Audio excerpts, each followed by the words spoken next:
Bàsicament, només la mala introductòria, és a dir, que l'altre dia va ser molt a volar la pluma, una mica de contextualització. Vam deixar una mica clar que l'espai de dades, tot i que continueu amb una mica d'espai de dades de país, de l'Estat i coneixent el concepte i l'aterrament de l'espai de dades, vam deixar clar que l'espai de dades al món local en aquests moments no és el que esteu veient a nivell tecnològic.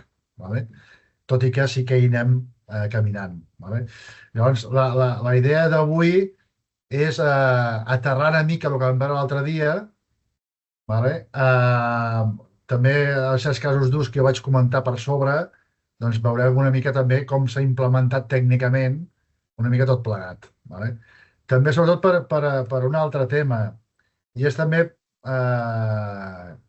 a part de que conegueu el que estem fent i el treball que implica tot plegat, és també conèixer una mica la vostra demanda, el vostre model de demanda.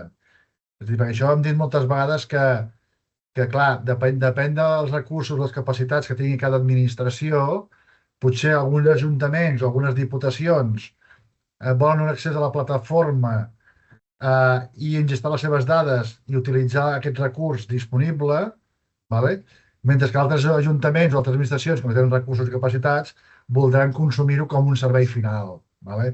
Per tant, també ens ajudaria a sortir avui d'aquesta sessió identificant una mica, segons el nivell de maduresa, segons aquests recursos, aquestes capacitats, com us agradaria consumir tot el que aneu veient avui. Vale?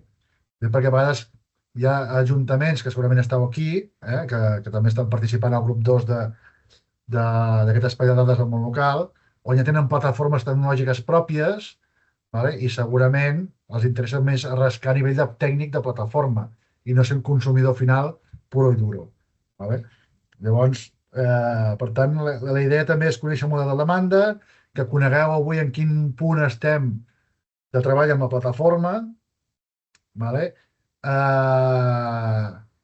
I bueno, l'altre dia es va apuntar uns quants a la comunitat, però de reptes no en vaig rebre ni un, eh? Jo també per sacsar una miqueta i que són les 4 de la tarda, igual esteu dormits, també fer una demanda aquí, eh? És a dir, aprofiteu, si no, no arribarà res. No, fora conyes. Sí que es vau apuntar alguns de la comunitat, no sé si eren 5 o 6. En teoria heu de rebre un correu conforme us han donat d'alta, no sé si heu rebut o en qualsevol cas esteu apuntats a l'espai de dinamització i de relació que hi ha entre els ajuntaments i l'OC, vale? I els reptes, us vaig deixar en slide una mica de la metodologia de reptes, de la priorització, vale? Però en qualsevol cas segurament ve de negoci i per tant heu de conèixer una mica la demanda i la necessitat de negoci perquè pugueu traslladar-nos aquests casos d'ús. Vale? Però en qualsevol cas a disposar, vale? I aquí avui el protagonisme és el Manel. El Manel és un Vale. crac i toca Bueno, 25 pilotes a la OC. no, això sí, però crac, tampoc. Vale. Pues, com comenta el Pep, l'objectiu una mica de la sessió d'avui és donar una visió tecnològica o més tecnològica de la plataforma de dades que estem muntant. I bé, segur que això us ho han explicat, però crec que paga la pena tenir-ho clar per què fem això, no?, d'una plataforma de dades. L'objectiu, bàsicament, és el que es veu aquí a la imatge, és poder ordenar les dades de diferents fonts de dades de forma que després les puguem tornar a barrejar perquè ens expliquin històries que ens permetin, en una primera fase, doncs, prendre decisions, que això ho tenim tots molt clar, però sobretot jo crec que pel ritme que està agafant la intel·ligència artificial, que ens permeti també automatitzar accions de forma molt, molt eficient, no? I us he portat un exemple que no té res a veure a priori amb l'administració pública, però sí que conceptualment s'assembla una miqueta a una plataforma de dades, no?, que és l'assistent personal d'OpenCloud, que està molt de moda ara, potser a alguns us sona, que això, diguéssim, que és un programa que tu te l'instal·les al teu ordinador i agafa, si el configures, doncs va agafant informació de totes les teves aplicacions, del WhatsApp, del teu correu, de les teves xarxes socials, del que navegues, es pot automatitzar també que faci tasques amb el navegador i això li aplica doncs, intel·ligència artificial amb LLMs, no?, que pots configurar-li bastants, També es pot connectar amb la teva casa a partir de Home Assistant i pot controlar dispositius de la teva casa. I actua una miqueta com una plataforma de dades, en el sentit de que agafa totes aquestes dades i totes les teves converses que estàs tinguent tant amb la gent com amb altres persones i les guarda al teu ordinador, no? I la gràcia és que et permet automatitzar tasques, no? I fins i tot hi ha força vídeos a internet, us deixo aquí un perquè el pugueu veure, també us deixo les integracions que hi ha muntades fins ara, però es van desenvolupant de noves. I fins i tot hi ha una xarxa on aquests agents parlen entre ells i van aprenent com servir millor al seu humà, no?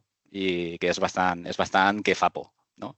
I a nivell de seguretat, doncs també, diguéssim que això està una miqueta començant i també fa una miqueta de por, perquè, clar, llegeix tota la teva informació i te la guarda en local, a mode com si fos una plataforma de dades, i després la gràcia és que et permet automatitzar, no? Que és aquest pas que jo crec que és el que realment aporta valor i el que pot generar molt de valor, no?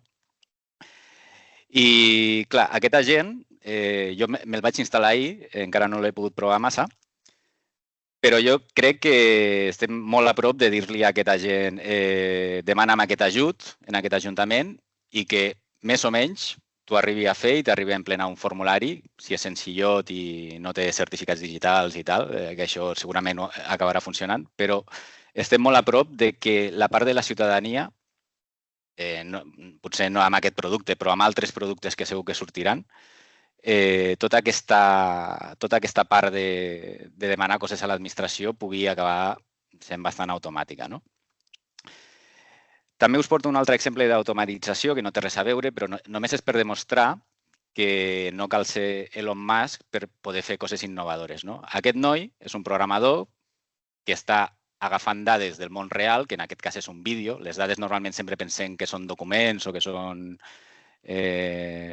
taules, però un vídeo també són dades, no? En el fons, no? I aquí el que està fent és analitzar un combat de boxa amb llibreries open source i està fent apostes en temps real, de forma que és molt més ràpid que qualsevol humà i per això pot treure un profit, no?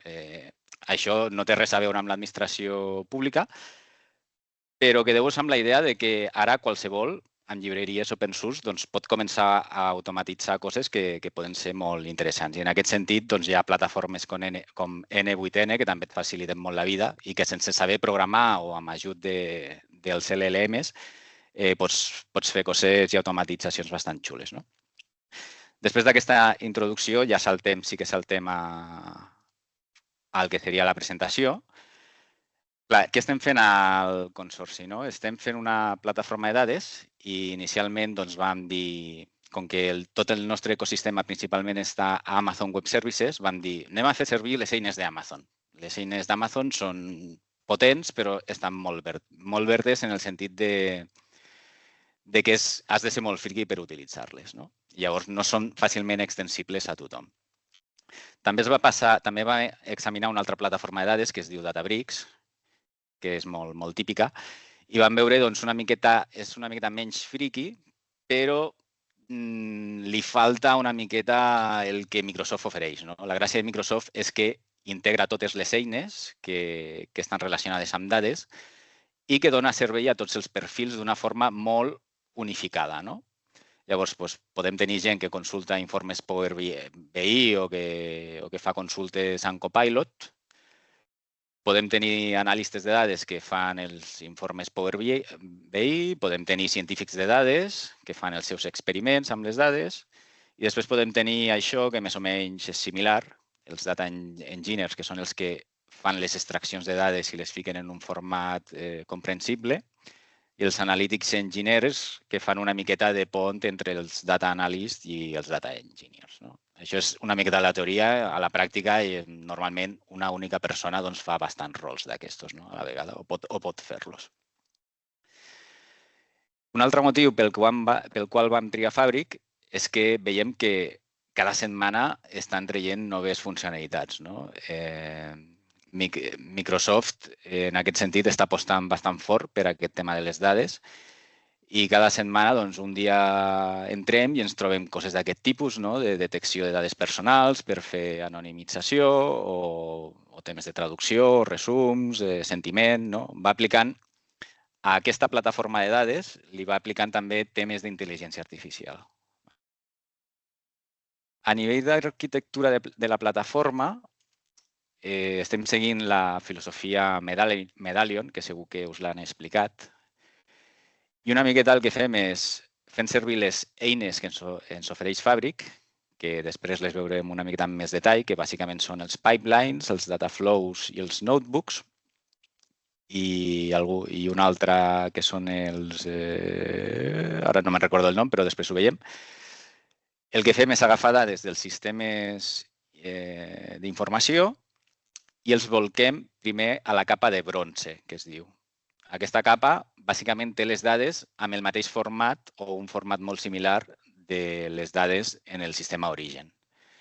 Un cop estan a bronze, doncs passarien a la capa de silver, que aquí es fa fem una certa validació de les dades i, a més, fem també un canvi de nomenclatura dels camps i dels noms de les taules, de forma que segueixin una nomenclatura comuna dins del que seria aquesta capa de silver. I després, finalment, passen a la capa de gold, on les dades ja són explotables per els sistemes tant de visualització dels informes, com poden ser Power BI o, si ets un científic de dades, amb PySpark, que és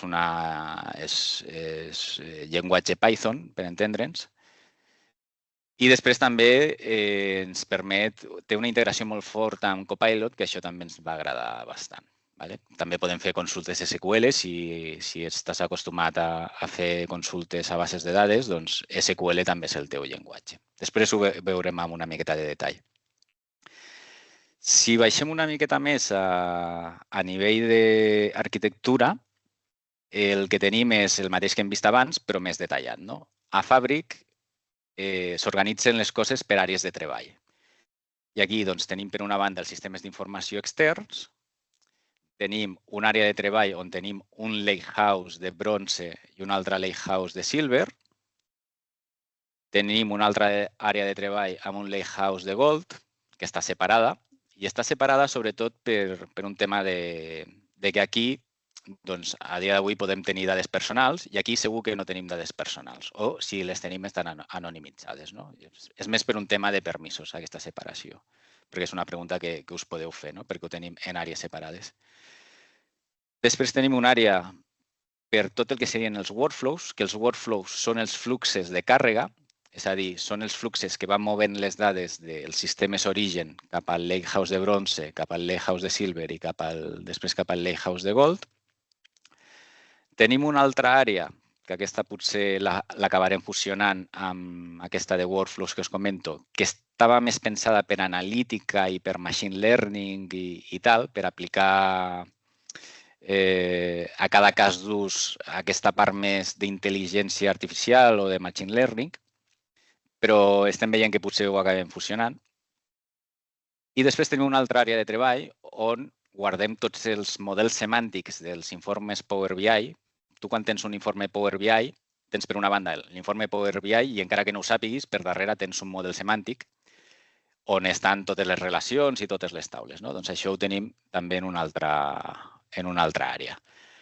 I per damunt estem pensant, tota aquesta informació acaba estant en una cosa que Microsoft li diu One Lake, que és com tota la informació que tens estructurada dins de la teva organització, dins del que seria Fabric.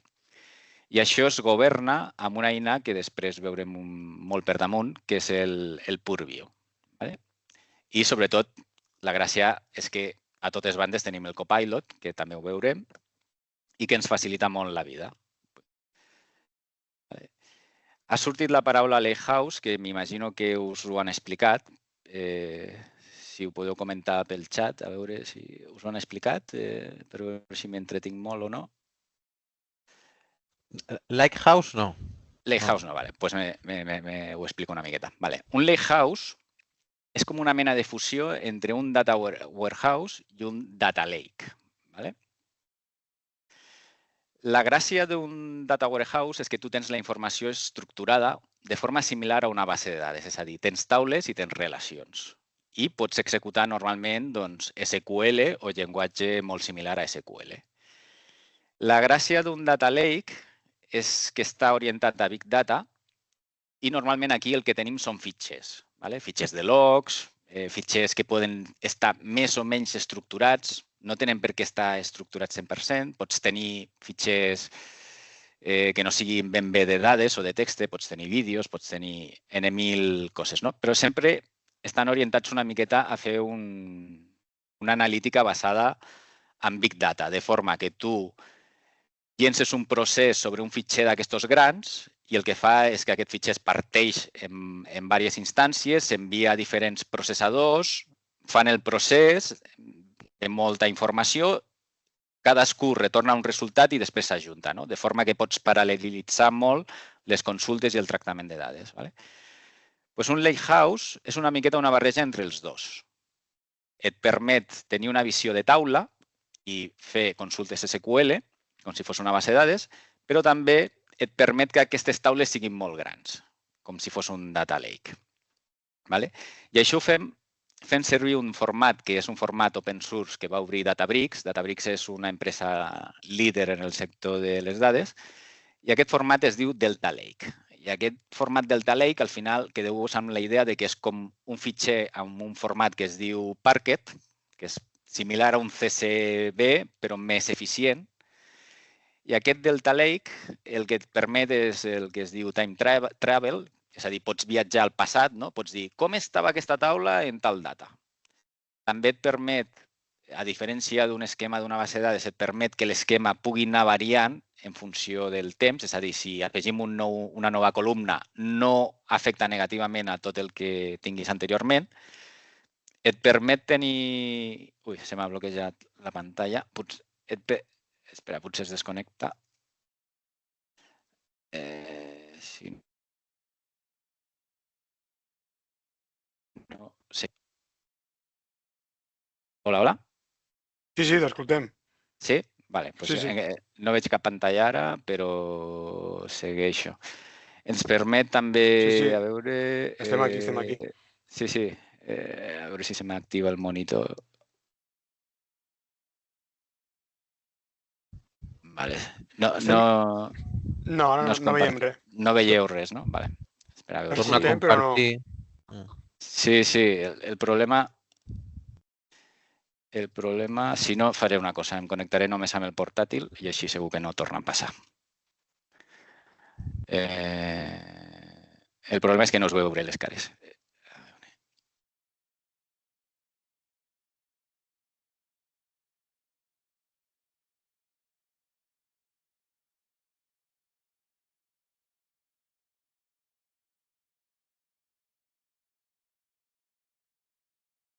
A veure...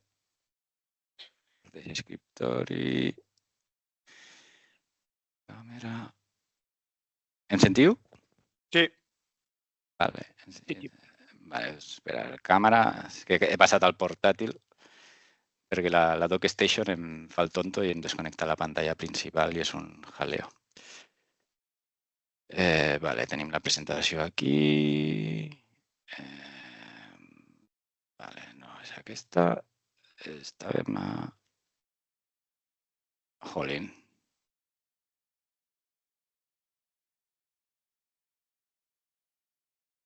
Bueno, és igual, és aquesta. F5... vale, sí, ja, salta. La veieu? Sí. Sí? Vale. El problema és que no us veig. Si està allà, em quedaré parlant sol. Vale, doncs aquest format Delta Lake el que permet és això. També permet transaccions ACID, que vol dir que són atòmiques i que es manté la consistència. I la gràcia és que és open source. També hi ha altres formats que són open source, com l'Apache Iceberg o l'Apache Hudi, que és el que va crear Uber. Però aquest de Delta Lake és un estàndard bastant potent. És el que estem fent servir. Vale. Aquí és una miqueta un resum de què podem executar contra un lakehouse, contra un data warehouse o contra un event house, que no hem parlat, però Fabric també permet tenir event house. Un event house és el mateix a nivell de dades, l'únic que està molt pensat per dades en temps real, per streaming de dades. I fa servir un llenguatge que es diu KQL, similar a l'SQL, però més orientat a events. Un data warehouse està més orientat a poder fer consultes amb SQL, tot i que també dins de Fabric podem escriure dins d'un warehouse fent servir Python. I un lakehouse està més obert en el sentit de que dona més possibilitats. Podem llegir fent servir PySpark, o R, o Scala, o SQL, o Transact SQL, que és l'SQL de SQL Server, o Python pur. I podem escriure, bàsicament, també amb tot el que seria PySpark, Spark SQL, Scala R i Python. La pega que té el Lakehouse és que no deixa escriure... Perdona, Manel, no veus les mans, no? Quan algú aixeca la mà no ho veus, no? No. És que havia aixecat la mà Carlos Molina. Sí, no, quan acabessis t'anava a interrompir, entre cometes. Interrompeu, sense por, perquè si no veurà les mans. No. Perdona, Manel? No, vale. Una pregunta. Llavors, en el Lakehouse, sense cap intermediari, per exemple, el Trino aquest que l'he escoltat, que fa com interpreta una sentència, per exemple, SQL per parlar amb un S3 o similar, no? Com un nexe, diguem. Després ho veurem una miqueta amb un exemple. Vale. Si vols, intento anar ràpid perquè hi hagi una miqueta de temps al final per les preguntes i perquè això ho veurem. Veurem un exemple. Vale. Perfecte. Vale. On estàvem? Sí. Que el problema del GUID. Lo del GUID a un lakehouse, la pega que té és que no és tan potent com el GUID en un data warehouse. És a dir, no pots fer servir, per els que sigueu tècnics, no pots fer un insert into una taula d'un lakehouse i ho has de fer amb Python. És una miqueta la pega que a Fabric té, com a mínim. Vale. Un altre tema que ens preocupava era l'escalabilitat, no? I el que tenim és que a nivell de còmput de dades podem tenir fins a 2.048 nuclis de computació, que seria un cost d'uns 270.000 euros al mes. Això vol dir que és molt escalable. Podem processar moltíssima informació i no se'ns quedarà curt, l'únic que no és barat. No és barat el processament. El que sí que és barat, i això passa a tots els clouds, és l'espai de dades, l'emmagatzematge. Però el còmput és relativament car. Com carreguem les dades a la plataforma? I aquí una miqueta aquesta pregunta que em fèieu ara, doncs la respondrem. Per carregar dades a la plataforma, Fabric dona 4 opcions. Una és fer servir notebooks, que per entendre'ns és programació Python o PySpark. PySpark és com Python, però molt orientat a Spark, que Spark és el que hi ha una miqueta per sota del Fabric, o del Lakehouse, més aviat. Això seria programació pura i dura. Després tenim el que li diuen Dataflows Gen 2, o de segona generació, que bàsicament són com capsetes que ens permeten connectar a altres plataformes, que després ho veurem amb més detall. Tenim el concepte de pipeline, que això seria com una canonada, i que un pipeline ens permet tenir diferents objectes de notebooks i de dataflows, de forma que dins d'un pipeline podem carregar dades de diferents fonts i gravar-les en el lakehouse que correspongui. I després tenim aquest, que era el que no me'n recordava el nom abans, que són els shortcuts, que això ens permet coses com, si tens a un S3, el que comentava abans, si tens amb un S3 un fitxer JSON o un fitxer CSV, directament pots connectar-lo de forma que es transformi en una taula. I llavors, si aquell fitxer canvia, doncs la teva taula canvia. És com un enllaç directe a altres plataformes. Dins del que serien dataflows de segona generació, doncs tenim tots aquests connectors. Hi ha 3 pàgines de connectors, aquesta és la primera. I bàsicament el que veieu aquí és que ens permet connectar, òbviament, a fitxers de SharePoint i Microsoft, això clar, però també a CSVs, a XMLs, a JSONs, a PDFs, a fitxers Parquet. Ens permet connectar a qualsevol base de dades, ja sigui de forma nativa, de SQL Server o fins i tot Google BigQuery, Postgres, o a través del connector ODBC. I també ens permet, sobretot, connectar a altres plataformes de dades, com podria ser aquí Snowflake o SAP HANA o el Dataverse. Ara, per exemple, tots els tíquets del Consorci AOC, tots els tíquets de suport dels ajuntaments, es guarden dins del Microsoft Dynamics, que en el fons s'acaba guardant al Dataverse. Doncs podem connectar-nos des de Fabric al Dataverse i podem fer explotació de les dades dels tíquets de suport per intentar analitzar els punts de millora o coses similars.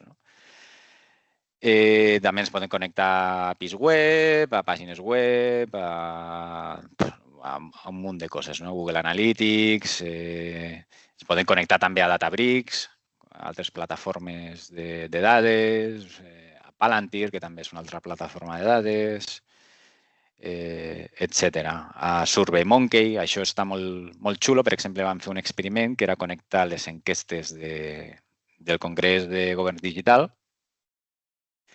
i veiem en temps real la nota mitja de totes les notes que ens estaven donant. Va ser un exemple molt tonto, però per provar la potència d'aquests connectors.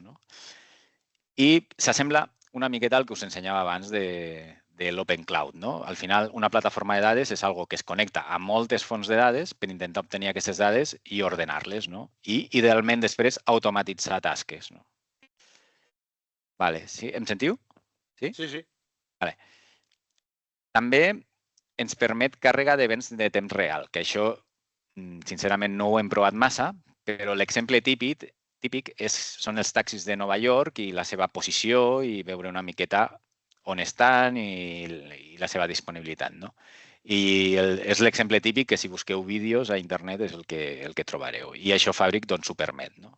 En temps real, la veritat és que a l'administració no fem massa cosa, o a l'AOC com a mínim no fem massa cosa. És més tema de sensors i coses d'aquest tipus en un ajuntament. Però és un tema bastant interessant, i s'assembla una miqueta també al que comentàvem d'aquell exemple open source d'aquest programador que estava analitzant els events en temps real d'un combat de boxe. Seria l'equivalent. Per carregar dades, Fabric també ens permet una cosa que és estàndard, bastant estàndard, que és el Change Data Capture, que el que fa és que tu pots sincronitzar una base de dades teva amb Fabric, de forma que cada vegada que es fa un insert, un update o un delete a la taula, doncs aquesta s'actualitza. També podem carregar dades al Lakehouse fent servir una mena de OneDrive. Això, si us fixeu, s'assembla molt al OneDrive, els que treballeu en OneDrive, però la gràcia és que aquí aquestes carpetetes estan emmagatzemades al Lakehouse i llavors pots pujar les dades al Lakehouse des del teu PC local o des de la teva unitat de xarxa. Ara anem a veure una miqueta això com s'agrupa en un exemple molt senzill, que és la càrrega del servei Enotum, que és el servei de notificacions del Consorci AOC, i veurem com s'utilitzen totes aquestes eines. Primer el que tenim és un pipeline, on tenim una primera part que s'encarrega d'anar a buscar les dades al sistema origen i guardar-lo al Lakehouse de bronze, dins de l'arquitectura Medallion. I després tenim aquestes capsetes, que són notebooks, que aquest s'encarrega de passar de bronze a silver i aquest altre s'encarrega de silver a gold. Finalment, guarda la informació de si ha anat bé o malament per la monitorització posterior. La primera part que carrega les dades al Lakehouse de bronze està feta amb un Dataflow aquests de Gen 2, que el que fa és va llegir les dades a una base de dades Oracle, bàsicament una taula que es diu AOC NT Activitat, on estan totes les notificacions, i ho guarda en una taula del Lakehouse. Després ho veurem una miqueta amb més detall. La part que passa de bronze a silver, aquí està feta amb un notebook, és a dir, hi ha programació, I aquí, si us fixeu, el que fem bàsicament també és aprofitar per normalitzar els noms dels camps. Els IDs doncs, li fiquem ID underscore, les dates li fiquem HRS d'horari, les descripcions li fiquem DES. Aquí hem seguit una miqueta la nomenclatura de la Generalitat, perquè sigui una miqueta... Com que també ens hem d'acabar integrant amb la seva governança de dades, doncs que sigui una miqueta similar. Un cop tenim les dades a Silver, també a un altre notebook carreguem les dades a Gold. I aquí aprofitem també per anonimitzar les dades. I en aquest cas, l'Enotum no hem fet agregacions ni coses més complicades perquè és un cas d'ús molt simple. Hi ha casos d'ús bastant més complicats que barregen dades de diferents serveis, però aquest és molt simple. Hem carregat les dades del servei Enotum. I aquí, això seria una visió una miqueta del Lakehouse de Bronze, que si us fixeu, doncs és com una mena de base de dades. Tenim aquí els noms dels esquemes, que si us fixeu hem ficat, quan és un servei AOC o desenvolupat per l'AOC hem ficat AOC, i hem ficat el nom del sistema. I l'Enotum el tenim per aquí, AOC Enotum. Tenim altres com l'EFAC, l'EACAT, el propi Data Warehouse intern del consorci, taules mestres com tot el tema del DIR3, via oberta, també alguns datasets de prova, de la DIVA, de GenCat. Però d'Enotum tenim aquesta taula. I aquí tenim les dades com si diguessin en brut. A Silver tenim el mateix, o bàsicament el mateix, però hem eliminat els registres dolents o que per algun problema no es van carregar bé. Tenim una normalització del nom de la taula, fent servir aquesta nomenclatura de la Generalitat. Tenim una normalització dels camps. I bàsicament aquestes dades passen a Silver, a Gold, ara, de bronze a Silver, de Silver a Gold. I aquí sí que tenim les dades anonimitzades, és a dir, el que seria el CIF de l'organisme que rebrà la notificació i el NIF de la persona, doncs estan anonimitzats amb una funció de xifrat, de forma que no sigui reversible fàcilment o que, com a mínim, algú extern no pugui fer aquest desxifrat. Clar, tot això que anem carregant... Sí, em sentiu? Sí. Tot això que anem carregant... Fabric... Que si alguna cosa falla jo truco. Vale, perfecte. Doncs no ho pregunto més. Sí. Tot això que anem carregant, Fabric ofereix aquest Power BI per fer mètriques de quanta CPU s'està gastant i per veure si ens estem passant de la capacitat que tenim contractada o no. Però se'ns quedava una miqueta curt i llavors el que hem fet també són uns Power BIs que accedint a les dades de l'API de Fabric ens permeten tenir la monitorització de l'espai consumit a cada Lakehouse. Aquí, per exemple, tenim que via oberta al Lakehouse de Bronze ens està consumint 200 megabytes, no? Correcte? O megabytes, sí. I que en total tenim aquests consums de dades i veiem una miqueta l'evolució com va. L'espai, com us comentava abans, no ens preocupa massa perquè és força barat i ja la idea d'aquestes plataformes és que puguis tenir moltes dades.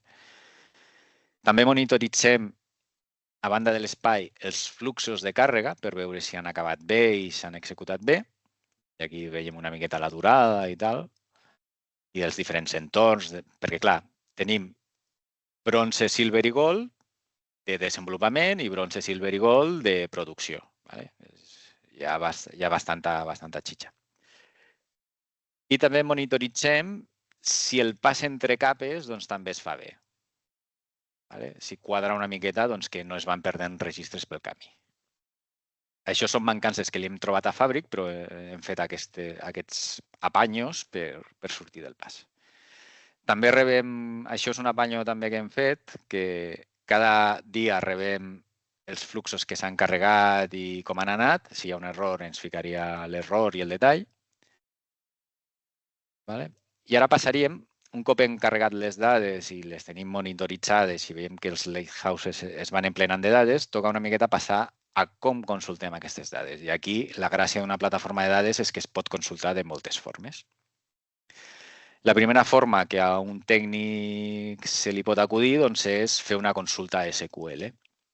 Aquí farem una consulta a SQL, que de fet, si us fixeu aquí, no l'he picat, sinó que li he demanat al Copilot fes-me una consulta SQL que em retorni una taula amb l'hora en format 24 hores de quan la gent està acceptant una notificació. I aquest Copilot genera l'SQL, li dius passa-m'ho aquí, l'executes i aquí tenim ordenat, també he demanat que ho ordeni per número de notificacions. Tenim que les 9 del matí és quan més gent està acceptant una notificació. Aquest és un cas d'ús molt tonto que només afecta un servei. Podríem tenir casos d'ús molt més complexes que barregen dades de diferents serveis i de diferents fonts de dades, però aquest és un cas d'ús molt tonto que estem fent amb aquesta plataforma. I si només volem això i estem acostumats a treballar amb SQL, doncs ja ho tindríem, ja tindríem aquesta informació i podríem treure algunes deduccions. Si som més científics de dades o programadors i ens agrada el Python, doncs podem fer exactament el mateix. Li demanem a Copilot que ens faci el mateix, però en Python. Ens ho genera en Python dins de la pròpia plataforma, ho executem i tenim exactament la mateixa taula. En aquest cas està ordenada per dia, per hora, però és el mateix, és exactament el mateix. I tenim que a les 9 del matí també tenim aquelles 40.000 notificacions que la gent ha llegit. La gràcia una miqueta de PySpark és que també pots fer gràfics, amb la qual al Copilot li pots dir fes-me el codi per generar un gràfic, et genera el codi per generar un gràfic, l'executes i et fa aquest histograma, amb la qual aquí veiem una miqueta quan la gent està acceptant les notificacions. Que de fet, si fem el mateix gràfic amb quan s'envien les notificacions, té una forma molt similar. I això ens indica, segurament, caldria mirar-ho més, que la gent tendeix a obrir la notificació molt ràpid un cop la rep. En el sentit de, ui, he rebut una notificació i si la rebo a les 3 del matí, doncs hi ha 910 persones que si la reben, la llegeixen en aquest moment. O potser són sistemes automàtics de llegir notificacions. Aquí caldria veure-ho. Però sí que veiem que la majoria de notificacions s'envien a les 9 del matí i abans que arribin les 10 s'han obert. Amb la qual cosa, que sapiguem que quan enviem una notificació a una hora estem afectant a aquella persona en el sentit que si està a la feina, l'obrirà a la feina. És un insight que podem extreure d'aquest cas d'ús molt tonto que us estic ensenyant. Però no només queda aquí. Podem consultar les dades. Si no som experts en tecnologia, també podem connectar el Power BI amb el Lakehouse de Gold, en aquest cas, i amb aquesta taula de notificacions. Si us fixeu, aquí hi ha l'opció de magatzem de llacs, li diu, que seria el Lakehouse. Ens connectem i també el mateix. Tenim el Copilot i la gràcia és que li pots dir fes-me un informe on es vegi l'histograma d'aquestes dades. I també t'ho fa. És el mateix, té la mateixa forma, però fet amb Power BI. I després un pas superior és ja fer això mateix, però ja que ni calgui fer l'informe, o que ni calgui entrar al Power BI. Aquí no ho estem fent amb l'Enotum, sinó que ho estem fent amb dades del servei Hestia, que pels que no ho conegueu és una eina per administrar o per gestionar tot el que són ajuts i recursos socials pels ajuntaments, de forma que aquí tenim dades de ciutadans i tenim dades estadístiques molt interessants sobre serveis socials a nivell de força ajuntaments. I aquí fixeu-vos que això és el Copilot, també dins de la pròpia plataforma de Fabric. I aquí jo li estic demanant, em pots resumir les dades de l'Hestia que incloguin les problemàtiques socials i altres dades d'interès? Aquí no estic ficant ni li estic demanant SQL, ni Python, ni un informe Power BI. Li estic dient en llenguatge natural, dona aquesta informació sobre problemàtiques socials. I el que fa és, se'n va les dades al model semàntic que tenim generat per l'Hestia i ens ofereix aquí doncs les dades. De forma que tenim que en global s'han donat 3,5 milions de recursos, 1.400.000 tràmits, aprox, que les problemàtiques socials més freqüents són les econòmiques, amb un 28%, que les drogodependències les segueixen, amb un 17%, mancances socials, laborals, habitatge, altres categories, etc. No? I, he passat per error. Vale. I la gràcia és que t'ho pinta, no? Vale. Però de la mateixa forma que un LLM normalment es pot equivocar amb les dades, aquí la gràcia és que pots anar a... Vale, aquestes dades d'on venen exactament? I pots explorar la resposta que t'està donant. Aquest gràfic que l'està generant automàticament, però podem anar a veure d'on estan venint. I això ja no és intel·ligència artificial. Aquí sí que tenim la taula d'on està venint, tenim les dades, els camps aquí dalt, els podem arrastrar, podem fer diferents tipus de gràfic. I aquí doncs, veuríem el mateix que hem vist abans, amb text, però amb dades ja, no? Amb gràfic. No? Les mancances, les problemàtiques econòmiques són les que més hi ha, les drogodependències després, i veiem tota la informació. Però la gràcia és que podem anar a més detall, no? I podem entrar dins de les econòmiques o dins de salut i drogodependències, doncs li donem a explorar dades i baixem més a baix, no? I aquí doncs, tenim que dins de les econòmiques la problemàtica principal és ingressos insuficients. Però també tenim per aquí altres de mancances econòmiques, que és administració deficient, no? Un 1%. No?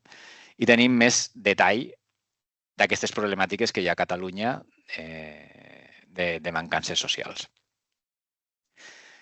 També li podem demanar per una problemàtica concreta, li podem dir, digue'm com ha evolucionat la problemàtica de la drogadicció a tota Catalunya. I t'ho fa, no? Diguem doncs, que bueno, més o menys constant, una miqueta cap a la baixa. No? També, si no saben què li podem preguntar, una de les gràcies és de què et puc preguntar, no? Dins de l'Hèstia. I doncs, aquí ens surten doncs, des del número de persones totals ateses, les problemàtiques que hem vist, les actuacions que s'ha realitzat per part de l'Ajuntament, els recursos gestionats, tràmits que fan les persones o el personal que atén a les persones també fa tràmits. Podem demanar la nacionalitat o l'any de naixement, situacions específiques, etc. No? I aquí, per exemple, què li demanàvem? Vale. També podem anar a un ens concret. Aquí li estem demanant tots els recursos gestionats per l'Ajuntament de Lleida durant l'any 2024 a l'Hèstia. Doncs ens dona tots els recursos de prestacions socials, prestacions econòmiques, derivacions a altres serveis en xarxa, amb els percentatges i ens dona la informació. Que volem més dades? Doncs podem explorar la resposta i podem baixar a nivell més de detall. No? Quantes beques menjador s'han donat al 2024? A Lleida, doncs 688, sembla. A través de l'Hèstia, com a mínim. I altres informacions doncs, que algú que entengui de serveis socials doncs, li seran de molta utilitat. Més opcions. Aquestes dades que veiem abans doncs, també podem mostrar-les amb diferents tipus de gràfics dins de la pròpia plataforma. I el mateix que veiem abans com a llistat, doncs aquí ho estem veient en format gràfic. I aquí acabaríem la part de poder preguntar-li a les dades, que és molt interessant en el sentit de que un alcalde o algú que no tingui massa coneixement tècnic doncs pot consultar les dades i tenir certes garanties de que les dades estan bé i que li donin informació més de negoci, no? Per poder prendre decisions. Clar, una altra part important és la governança de les dades que en el cas de Microsoft té una eina que es diu Purview que ens dona una governança de les dades bàsicament tècnica, però que ens dona bastant informació d'on estan venint les dades. Aquí us he deixat un vídeo d'1 hora que explica com funciona més o menys Purview per si esteu interessats, però no entrarem massa perquè ara tot just estem començant a fer aquesta integració de Fabric amb Purview per integrar totes les dades dins de Purview i tenir un catàleg de dades que sigui visible per les diferents administracions. Aquí us deixo més informació de Fabric, que bàsicament això són els vídeos al canal de YouTube per treure't la primera certificació de Fabric. I aquí, si entreu, veureu que el mateix es pot fer de 80.000 formes diferents. Però és interessant en el sentit de veure la versatilitat de la plataforma. Això també és interessant perquè ens mostra el roadmap de Fabric i podem veure les futures millores que apareixeran.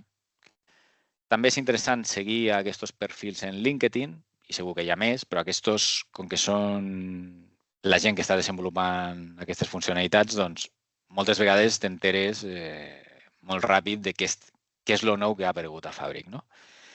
I si voleu provar Fabric amb el compte del vostre ajuntament, doncs també podeu entrar aquí i us donen 30 dies i després uns 60 dies més. O sigui, uns altres 30, que al final són 60. I això seria tot en quant a Fabric. Dins del concepte espai de dades, també tenim, i orientat a la part d'automatització que comentàvem al principi, que per mi és la més potent, tenim també una plataforma que estem migrant ara, hem fet un pilot i l'estem migrant ara a sistemes del consorci, que està basada en una eina que es diu Agile Point, que bàsicament és un gestor de fluxes. I el cas estrella que tenim, bueno, estrella perquè és l'únic que tenim, és un bastant potent, que és el fet de determinar si una persona té dret al bo energètic, crec que es diu. O sigui, si està en pobresa energètica i, per tant, té dret a no pagar la llum.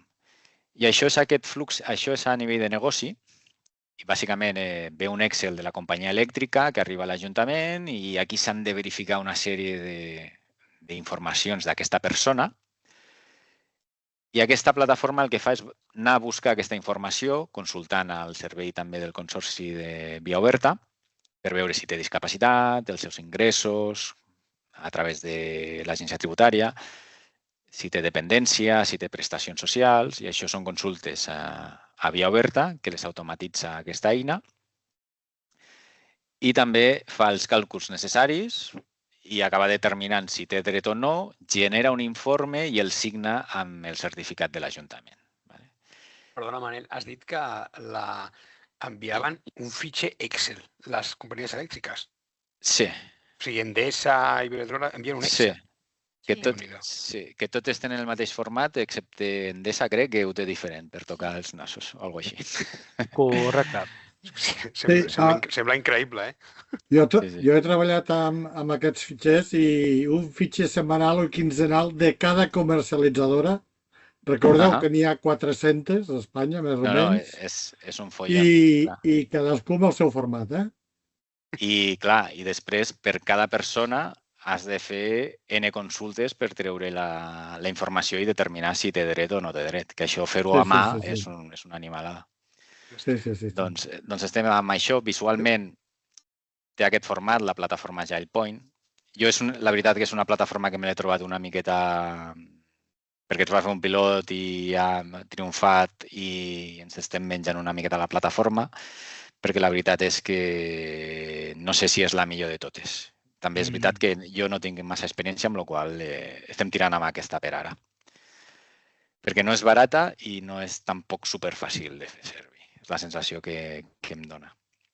Manel, ara ja ho teniu, ja ha passat tot el pilotatge? Ja està, diguéssim, en funcionament? Sí, ara, bueno, això ja són misèries internes, l'estem passant als sistemes d'informació de l'AOC, que ho tenim, però resulta que la llicència que ens van recomanar doncs, no és suficient per el nivell de feina. I estem aquí negociant i al final hi ha peces que encara estan al proveïdor, hi ha peces que estan a l'AOC i per ara segueix funcionant el sistema antic del pilot, però acabarà sent un servei AOC. I la idea que tenim és ficar-ho dins de l'EACAT, per exemple, de forma que tu entris a l'EACAT, pugis l'Excel de la companyia que sigui i t'acabi arribant l'informe, de forma que ni tinguis que entrar a l'Agile Point, que per darrere es vagi fent tota aquesta automatització. Aquesta seria la visualització una miqueta del flux, que és És un flux bastant complex, això potser és un 20% del flux, és a dir, hi ha moltes capsetes i té bastanta complexitat. Altres casos d'ús que estem fent sobre la plataforma, doncs segurament el Pep l'altre dia us els va explicar, però tenim, per exemple, un quadre de comandament del servei de via oberta perquè un ajuntament pugui veure com està fent servir el servei via oberta.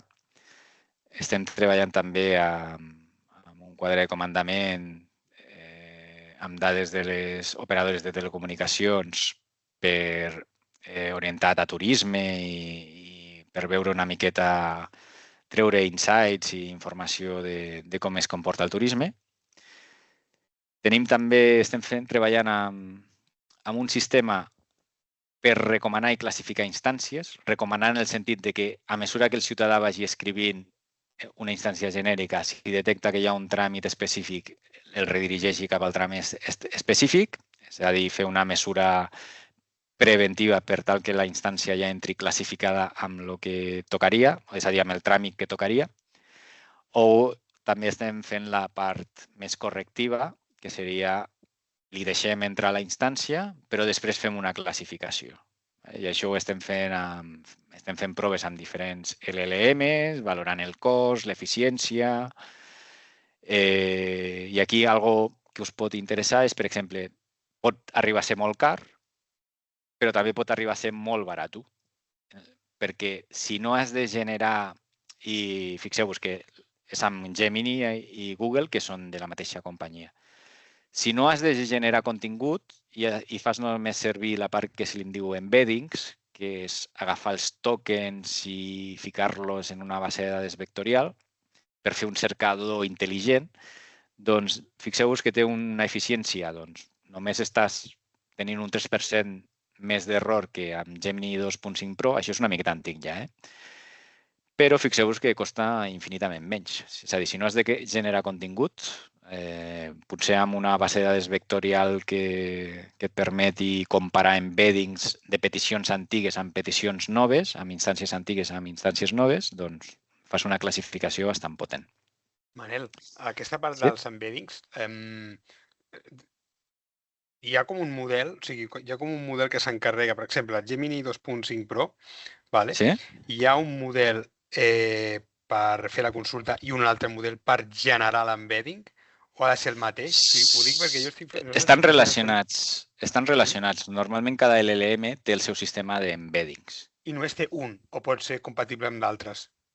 És que, clar, tu primer generes els embeddings de tota la informació que faràs servir per entrenar el model. Sí, és a dir, el RAG, no? Agafes com trossos de paraules, no només el RAG, el RAG és, si vols, barrejar una miqueta informació indexada amb un model ja existent. Però per entrenar un model el que fan normalment és agafen tot el text, el trenquen en tokens, li calculen els embeddings, guarden tota aquesta informació i li passen al model, a la xarxa neuronal, per entrenar l'OpenAI, el ChatGPT que sigui, o el Gemini, o el que sigui. I després, tu amb aquest model estàndard, és a dir, el Gemini 2.5 Pro és un model estàndard i et contesta el que et contesta. Tu després pots personalitzar-lo amb dues estratègies. Amb RAG, que agafes PDFs teus amb la teva informació i li calcules també els embeddings i llavors el que fas és, quan algú em fa una cerca, jo primer li pregunto als meus documents, faig una cerca vectorial i el que més s'apropi jo entenc que està relacionat i el que faig és agafo el prompt estàndard que jo li he demanat amb la pregunta, agafo el text que he trobat amb aquesta cerca d'embeddings i li passo al model estàndard. Llavors, aconsegueixes una miqueta simular que el model té més coneixement del que té realment. I això és una forma de fer-ho i és una forma que és més cara en el sentit de que tens més tokens, li passes més tokens, perquè la consulta li estàs passant el coneixement al prompt que escrius, li estàs passant text llarg amb el coneixement.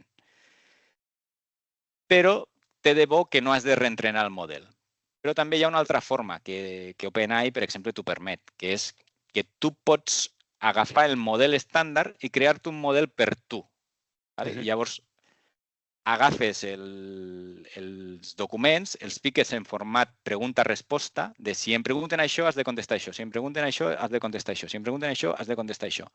Li passes al model i et modifica els pesos de la xarxa neuronal i llavors estàs modificant el model. Ja no és un model estàndard, sinó que és un model, és el model que té el coneixement estàndard més el teu coneixement, però està com a dins de la xarxa neuronal. I llavors ja no has d'escriure un prompt superllarg. Ja no, si fas una pregunta molt concreta del teu ajuntament, doncs et contestarà molt concret, sense haver de passar-li la informació a banda. I la fase de generar les preguntes, per exemple, imagina que tens un PDF de 100 pàgines, i clar, tu dius, bueno, això per passar-li per entrenar-ho, has de generar això, input output. És millor el RAG. No, és millor el RAG. Si has de fer coses d'aquest tipus, és millor el RAG. Nosaltres, per exemple, vam fer un intent d'entrenar amb categories, és a dir, si un ciutadà em pregunta m'entra aquesta instància, és d'aquesta categoria. Si un ciutadà m'entra aquesta instància, és d'aquesta categoria. I llavors, tu al model li podies preguntar, digue'm la categoria d'aquesta instància. I et retornava només el codi d'aquell ajuntament. El problema d'això, que funciona bé, però el problema és que potser et triga com 5 hores per entrenar i no és massa car, són uns 40 o 50 euros en el cas d'OpenAI, però el problema és que a cada canvi has de reentrenar el model.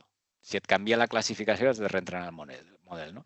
Llavors, tot es tendeix a fer ara més amb RAG, que funciona bastant bé, que és el que fa bàsicament el Notebook LM de Google, al final és un RAG.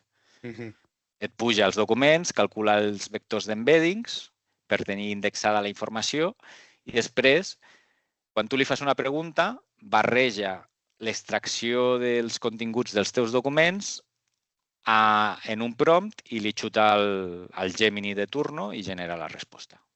No té més. Gràcies. Vale. Quant de temps tenim? Tenim 2 minuts, doncs vaig molt ràpid. Uns altres casos d'ús és analitzar barrejant informació de diferents serveis. En aquest cas era mirar la gent que alguna vegada s'ha autenticat al Vàlid, a l'Enotum o alguna plataforma digital de Catalunya per veure una miqueta la bretxa digital. I això també ho vam fer.